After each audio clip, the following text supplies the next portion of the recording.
ingatan mo po, ano man po ang kanyang gustong gawin sa kanyang sarili, Panginoon, sa kanyang alam niyang sasaya, Panginoon. Ingatan mo po siya sa lahat ng kanyang mga gagawin at Yes, huwag mo Lord. siya hayaang magkasakit, Panginoon.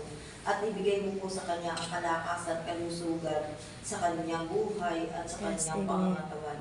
Ganon din po, Panginoon, sa magkapatid na ito.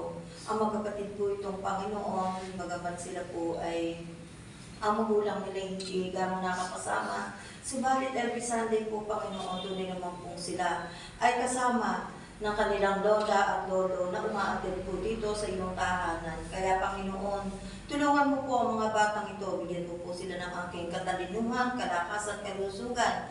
At nabigyan mo rin po sila ng mga pagpapala. Gamitin mo po ang kanilang magulang, Panginoon. Bigyan mo po ng pagpapala ang magulang nila upang maibigay ang lahat ng pangangailangan ng mga batang ito. At huwag mo po silang hayaan na sila'y magkasakit. Lord, ingatan mo po sila. Iwas mo po sila sa anuman pong mga aksidente sa unan. Gabayan mo po silang lagi. Subaybayan, Panginoon. At ang lahat po ng iyong kagustuhan ang masunod para sa kanila. Yes. Yun lamang po. In Jesus' name we pray. Amen. Amen.